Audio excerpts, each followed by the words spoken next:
Hello and welcome to Lady Dynamite Creates. This is Tiffany and today I'm going to show you how I created the baby Murloc. To prep the doll, I buzz the hair down very short and then I pop her into a cup of hot water to soften the vinyl. This helps me remove the head.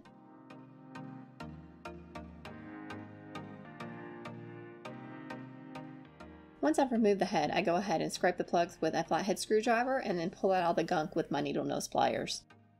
Then with 100% acetone, I remove her face paint.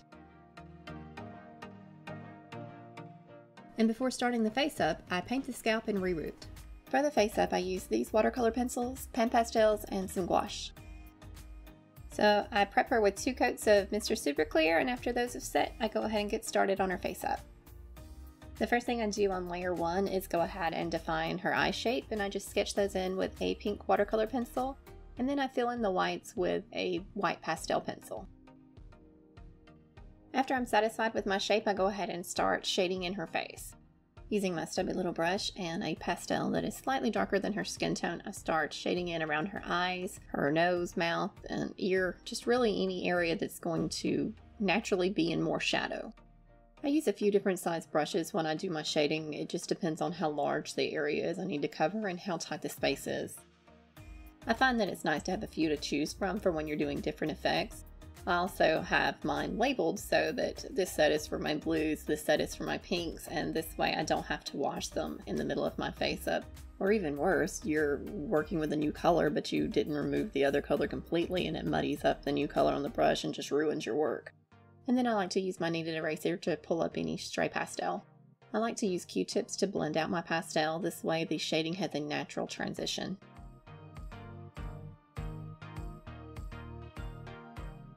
Then I go ahead and give her a blushing of this red iron oxide tint on her cheeks and forehead and nose. I find this color complements her skin tones really well.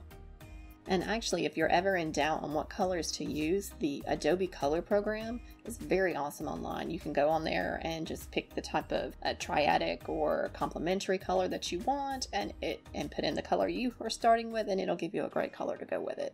And can give you whole color palettes too. On layer 2, the very first thing I do is darken up the top eyeliner and then detail out some of the waterline.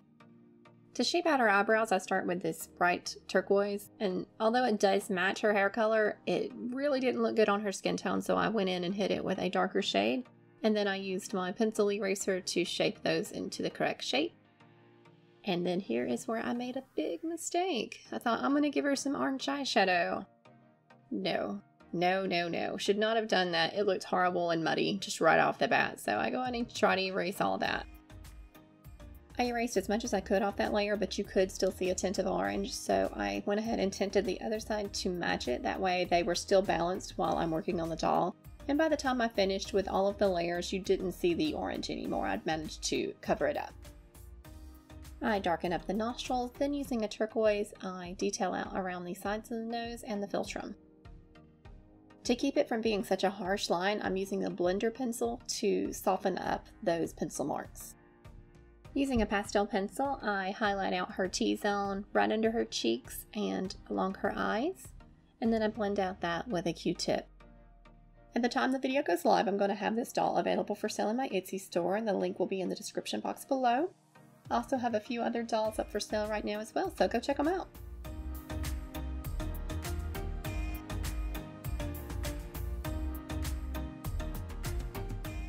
I wanted to keep her lips very neutral and kind of peachy, so I'm just using this right in the center of the mouth to give it that gradient bitten look. Using some brown watercolor straight off the pencil, I darken the lip crease. At this point, I have drawn on her irises and erased them about 5 times. I just couldn't get them right. And because of this, the pencils would just no longer draw. To get around this, I used the watercolors traditionally and just used a brush to draw my iris. But I still like to have that darker outline around my iris and knew I wouldn't be able to build up my lighter colors on top of this darker. So I used my paintbrush wet with just water to pull up the paint in the center. Using a couple of different shades of turquoise, I detail out the individual hairs of the eyebrow, making them nice and fluffy. I give her eyes just a little bit more of a smoky feel and add some deeper pastel. Then, because of all the erasing on the irises that I previously did, her eyeliner needed to be darkened again. and then I go ahead and give her her eye creases. On layer 3, I start basing in the colors for her iris, and I'm using a golden caramel all the way to a deep brown and just getting a good gradient there. And then I start adding the gray shadows to the whites of her eyes to give the eye some roundness. I kick off layer 4 with defining the pupil and giving the iris some detailed striations.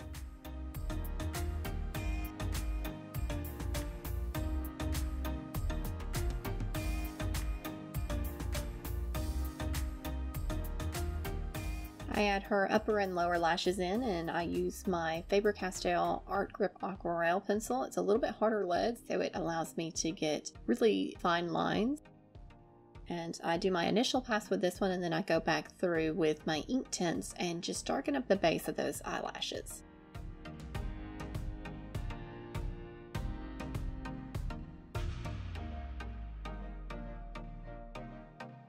Using a little bit of cream gouache, I go in and I start adding in some white detail lines to the irises.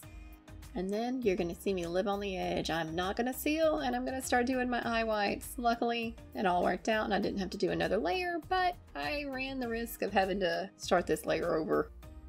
Using white gouache, I gave some highlights into the tear ducts and the corners of the eye, and then just right along the waterline.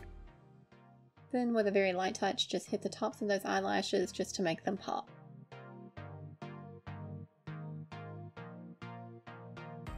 Now on to her onesie. The first thing I prepare are all of the spines and the fins. I've sketched out the shape that I need on this orange fabric, and I'm just going to sew along the line, making sure to leave the base open so that I can flip it later, and then I'll trim it down. The larger shape just makes it easier to sew on the machine. Now I sew my insert to my front piece. Then with right sides facing, I sew the two back pieces together, and I make sure to sandwich the spines and fins in where they go. Then I sew the finished back piece to the two front pieces at the shoulder seam. Sew the two hood pieces together with right sides facing, sandwiching the spine pieces in again. Tack the two cheek fins in, making sure to keep those even.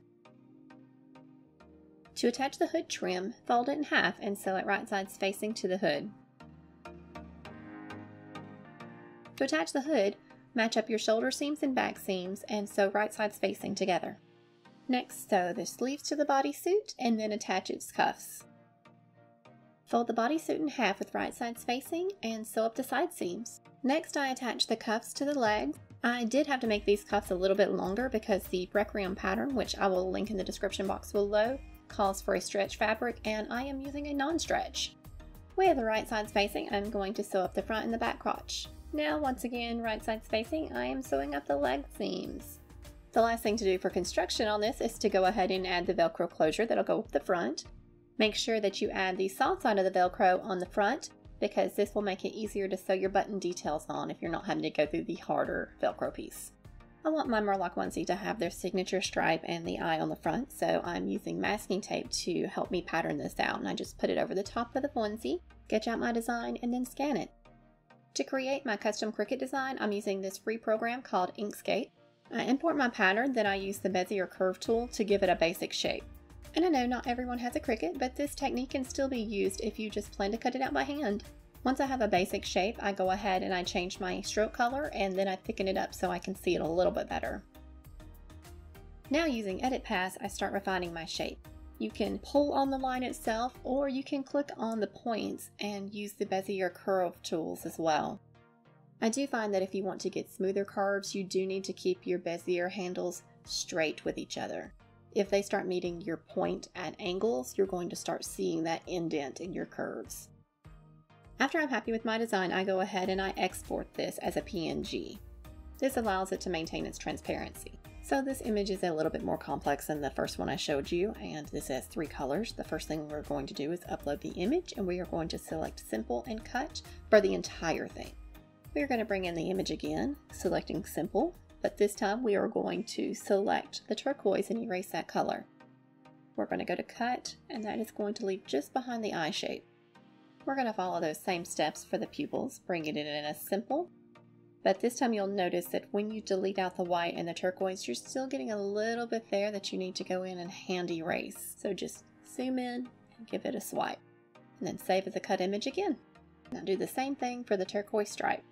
I was a little bit worried about finishing this doll on time for the video because I got a little bit distracted playing Valheim. I have to say that game is incredible and I love being a Viking. Now that all of those pieces are done, just select all 4 and then go Insert Image. Once I have all the images in, I start arranging them to get them all in the correct position, and I change their colors to correspond to approximately what they should look like. Once I'm happy with their placement, I delete the background piece that I use for arrangement, and then I go to Make It, and if I've done that correctly, I should be displaying the 3 different color maps. Once I have everything cut, I place my doll in the onesie, and then I start laying out my pattern pieces so I can see how things would lay and where I would want pieces to fit. So I just place them on there, use a little bit of a heat activated pen to do a little marking. Once I have everything positioned, I go ahead and just use my flat iron to tamp those down and attach them. Doing this stripe was a little bit more difficult because it is a very large piece going across this curved surface. So what I would do is I would tamp down just little portions at a time and cut away the plastic because the plastic has less flex to it than the flocked vinyl did. I did get to a point where I could no longer use the flat iron and had to pull out the big iron. One thing that did help was using a domed pincushion minus the pins. I placed it under the convex portions of the onesie and that helped me iron out those curves. So working with heat transfer vinyl, you're inevitably going to put something down where you didn't intend to put it. But do not lose hope because you can get it up.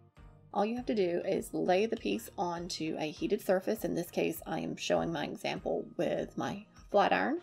Just leave it there until it starts getting really warm. Then take the tweezers and gently pull up a corner and then slowly pull it off. And it just comes off. I want to thank you so much for watching this video. And if you please give it a like and subscribe to the channel. And remember, always be creating.